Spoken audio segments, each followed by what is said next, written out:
Hey folks, today we're going to take a look at 3 air pumps that were sent in to me and talk a little bit about sponge filters and air-driven devices and if they're right for you. That's all coming up right after this.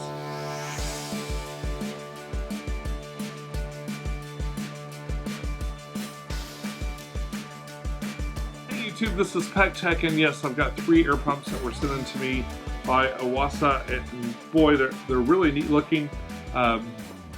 I don't have an aquarium or anything to really plug them into to try them out. In fact, I think I'll be using probably this medium one in my sump, but I want to plug them in and kind of just see how loud they are. My sump's already pretty loud, so I'm wondering how much louder it's going to be with this. Now, it won't be a perfect scenario because I noticed that these pumps are a little bit louder without, if it doesn't have pressure behind it. So if the destination isn't underwater already, then sometimes it can be a little bit louder than normal. But I am curious to kind of take a look at the features of these things and talk to you a little bit about sponge filters. Now, folks, before we get too far in, I want to let you know that these were sent to me. This is a preview.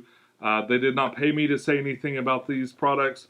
They sent me the products for me to evaluate and show to you.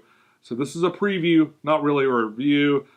These were sent to me. If that matters to you, just keep that in mind. So if anything weird happens with these, I'll be sure to let you know, but I anticipate they'll be just fine. They're pretty simple products, really. So here in front of me, we have the OxyMax 100, OxyMax 200, and the 400. In the 200 and the 400, you've got the extra air valve. There looks like there's a flow control for either one built right into it, which is nice, so it's not like in some kind of strange piece like attached to your pump somewhere. You can do it right off the pump. On the 100, it says the max is 30 gallons per hour or 100 liters per hour. At the 200, we have 55 gallons or 200 liters.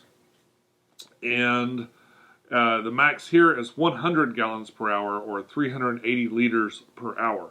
So quite a bit of difference from here to here. So it kind of doubles to here, and then it sort of doubles again as you get to here. It doesn't quite double. It comes really close, though. All right, so I'm going to pick up this middle one here. This is the one I intend to use right now. Let's take a look at the features that it has on the back of the box here. It says, consistent, steady airflow, easily adjust the airflow rate for each diffuser. So it is pointing at the two different modules right here. Flexible installation, suspend the eye hook to place horizontally. It's got a little, that's really nice too. I like to hang mine a lot of times. Sometimes I'll even hang an air pump away from anything, just kind of free floating, usually off the power cord or something like that. So there's nothing for it to vibrate against. It's just kind of hanging there in the air. It makes it really quiet. Quiet operation, vibration resistant rubber feet, and insulating housing preventing excess vibrations and noise. That's great. Looks like it also comes with customizable bubble patterns. The air diffusers have a range of bubble patterns to select from. Okay. Complete set for a quick start includes air pump, diffuser, and 6 feet of tubing. Oh, that's really handy. It has the tubes too. Okay. And comparing the back of the box to the 100, it looks like it's all the same features. There's just, you've got the single output here and just one hose and one thing at the end. So we'll look inside here in just a second and see what all is there. It also makes a note that these are very energy efficient, which is always good. My grommies are croaking. It's probably too light for you to hear it, but my grommies have been breeding, I believe, and chasing each other around and making all sorts of croaking noises. That's always fun. Let's break into one of these and take a look at it on the inside. I need a knife. All right, let's take a look inside here.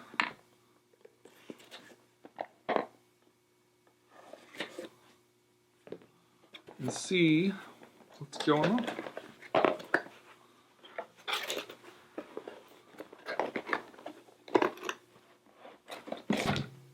Ooh, fairly large size. This is a little bit bigger than even I thought it would be. Okay, some tubes. Alright, here we have instructions. Haven't done that in a while. And it looks like we got some suction cup attached bubble diffusers. I have never seen anything like these. What a cool little thing. Okay, well, see, now I have to put this in a tank and look at it. It looks like it comes apart. We'll pull in a little closer here. Na na na na na na na na na na na na na na na. I'm definitely gonna have to pull those instructions back over here and take a look. I'll just throw them for fun. All right. Yes, this unscrews. This unscrews, and this is like some sort of fabric here. I'm gonna kind of pull this off and see. Okay. Interesting. It's almost like a little filter or something. This is sort of a fabric piece, and this screws onto here. So we've got a little place for the air to come in, and a suction cup, and of course there are two of them. And a quick look at the pump itself. It's a fairly good size pump, if you want to compare it to my hand. That's pretty large. Pretty large. It's got a eye hook here where you could possibly hang it. It almost seems like this would be more practical on the back here, or even on the very back. I guess you could hang it, like you could free suspend it off something like I was talking about earlier. Wouldn't be too bad. I'm not sure how you would hang it on a wall or something. You'd have to hang it out quite a ways to really put it on a wall or something like that. But that's a neat feature. I'm glad they included it. It does have the rubberized feet here, which will, if you're going to set it down like so, it'll help with the vibration and kind of keep the noise down. And of course, we've got the adjustable knobs. Pretty tight, but not bad. Pretty easy to turn. And we've got two outputs here for the hoses. And the hose, we've got two 6 feet lengths of hose. This is pretty standard airline tubing. Interesting. And a plug. It plugs in. It uses electricity. What do you know? Also, right here we have the little air filter diaphragm. So this is where it's going to suck the air in. Interesting. I'm curious to plug it in and just see how loud it is, like just right off the bat. So let's see. And this may or may not be a fair assessment of an air pump. This is a fairly powerful air pump too. I mean, that's it's their mid-range. Okay, here goes.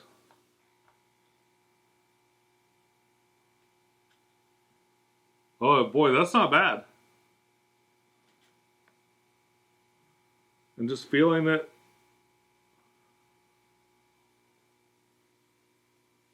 With a little bit of pressure on here, it takes it down even more. I think this is quieter than the one I just put on my little volcano over there.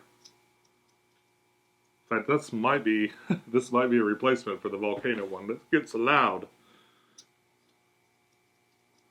Very cool. I'm going to hold this right up to the microphone.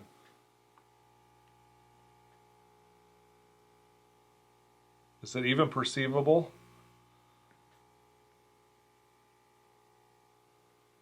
I'm not seeing anything on my mic. I don't know if it's just too low, but very quiet.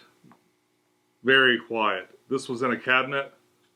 You never hear. Now you're going to hear the bubbles coming up, but you're not going to hear this. Maybe late at night, I think it would be possible to hear this, but I mean, we'll get into the scenarios for where you'd probably use something like this in just a minute anyway, but I gotta say, I'm really impressed that one, especially the mid-level one, is this quiet. Makes me wonder how the big one is. And I want to see the size difference too.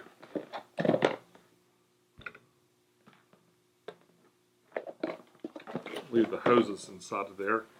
Size-wise, it's the exact same. Like it must just have a stronger pump. I think it would be really difficult to pick the difference out.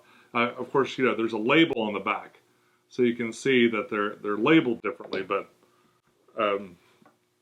one doesn't really take up a whole lot more space than the other, if any space at all. But how loud is it? See, a lot of what I'm hearing is coming out of these things if I put some pressure on it. And on this one, I just realized I had the pumps turned way down. If I do the same on this one, where there's no air coming out of here, it's about as quiet. There's always going to be some noise with these things coming out. Interesting. Okay, I'm going to take a quick look in here.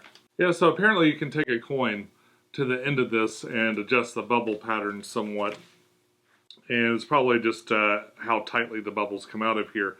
And that's if you're going to use this to aerate stuff.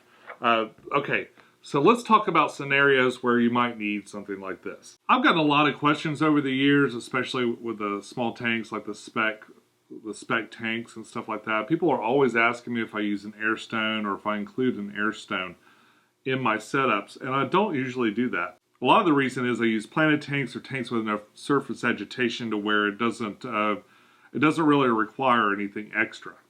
If you're doing a large fish room, really the only way to go is air-driven pumps. It's going to be so much cheaper than try to do like hang-on-the-back filters or even canister filters. A lot of people, sometimes the waterfall sumps like into one another. I believe I saw Joey on the King of DIY doing that. But real pros like Rachel O'Leary, and she uses something, giant compared to this. But a lot of the pros are going to use a simple sponge filter. And you can use this even in a planted tank. A lot of people say, like, I personally find them kind of difficult to hide. And a lot of people think they're ugly. They're not, sponge filters aren't the prettiest filters at all. And they're not extremely subtle either. But their simplicity is quite wonderful. You can develop a lot of good biological activity inside of this. If you set up another tank, you can basically take this out and put it in another tank. I always keep 2 of these running in my sump. Well, lately I've kept 1 running. I'd like to upgrade it to 2, which is why I have this 200 pulled out. I'm going to take this brand new filter and I'm going to add it to one that's in there already. I'll have 2 sponge filters ready in case I want to start a new tank, like my Tiki Island tank or anything else. It's a great way to kind of jumpstart the biological activity. I mean, basically, you can start with a fully seasoned filter right away. If you're doing a quarantine tank or something like that, it's essential to have something like this running in a quarantine tank, just so you're ready to go. You can just take an empty tank, fill it up with some dechlorinated water, and throw one of these in, and you're done. I mean, you're set up. Your tank's ready to go. You got a fully cycled filter. Of course, you want to make sure that what you pull it out of is healthy, and that goes without saying. The downsides to these things are that they're not particularly quiet. It's not the quietest way to run filtration. So maybe leave the air-driven stuff aside if you're going to work on something for your bedroom or something like that. Another big advantage is that they're inexpensive. These are fairly inexpensive compared to maybe a canister filter or some other types of filters. Sponges last a really long time too. They're a really long time. So one alternative, like if you don't like the look of sponges, but you think, oh, maybe I should try an air-driven product, you can try a corner filter. This tank was originally installed, in fact, it's still there. It's installed with a corner filter. And Swiss Tropicals, the place where I got all the materials from, like the little glass panels that kind of fit the filter into the side and the filter itself. He sells all his little kits come with a little tube so you can do air-driven. And in fact, that's the way they're meant to be used, especially in large fish rooms. They're kind of off in the corner, and then they have air driving up through this tube that circulates the water in and back and forth across the filter. I'm using mine more as a pre-filter. I have a canister down below, and I use it sort of as a pre-filter, but you could very easily put a pump. I could take that canister out, especially right now. I could probably take that canister out, stick one of those little hoses in there, attach something like this, and run it purely off air. So if I did not make videos, if I wasn't a YouTuber that needed a little bit better sound, I would not probably use as many canisters and hang on the back filters and things like that as I do. I do it because they're a little bit quieter. It's purely a sound thing for me. It certainly doesn't bother me to use sponge filters and stuff like that. I can throw this in my sump because it's in a cabinet and it's already kind of loud down there anyway. So a little bit of vibrating from this, you know, and some bubbles coming up inside of the sump, which is all closed off. I'm not going to hear it that much. It's not going to be that bad. Now, it's super convenient on this one and others that they have the extra tubes here. There are all kinds of splitters and stuff you can buy. And I like having that they have the adjustments on here too, because usually what you'll see is it'll be nothing, right? It'll be just the output. It comes out, and then you can run it into like a little bar or something if you want to split it up a little bit more, and you can kind of like turn the knobs and you get a little bit more flow out of this one, a little bit less flow out of this one. Those can be kind of like painful to sit and adjust, and they can change over time too. So they're not nearly as accurate as doing it this way. And you don't have to run that common hose to one spot and then split it. You can split it right from here. So you probably save yourself a little tubing and a little space too. I really like this feature. I like being able to dial the individual ones, especially because it changes. Like, it's not that you wouldn't necessarily want a lot of flow going through the same, but if you've got this across a longer distance away, it might need a little bit more oomph to get the right amount of air through it. Or you might have one at extremely short range. It might need a lot less oomph to keep it from just like cavitating inside of there. These little aerators are really interesting. I don't believe I've seen anything like this. Usually you see an air stone or something like that. These will be really cool if your goal is aeration. And if you're buying one of these for aeration, it'd be handy to just have these right out of the bat. I think that's a pretty cool idea. I love that it comes with some hose. There's nothing worse than starting a project like this and then suddenly realizing that you didn't have everything you needed. Now, of course, you may be using this for aeration or you may be using this for filtration, but there are other uses for air products too. For instance, just a week ago, I set up a volcano. There are all kinds of air-driven toys and stuff like that. But if you're going for toys or other kinds of devices and smaller things like that, definitely go with the smaller one, because this will blow the lid off your treasure chest. I guarantee it.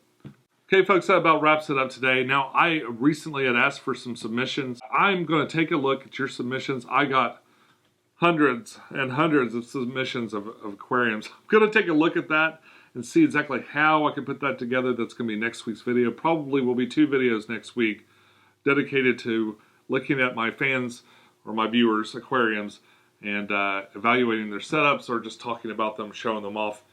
That's all coming up next week. I'll see you then. Till next time, follow your bliss, keep a clean tank, and I'll see you soon. Bubble on!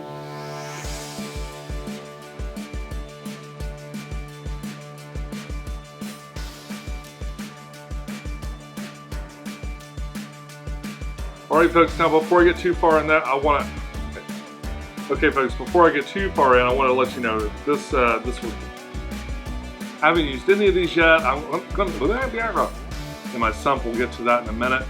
But, and if anything weird, if anything weird happens, if there's and if anything weird happens, or there are any irregular,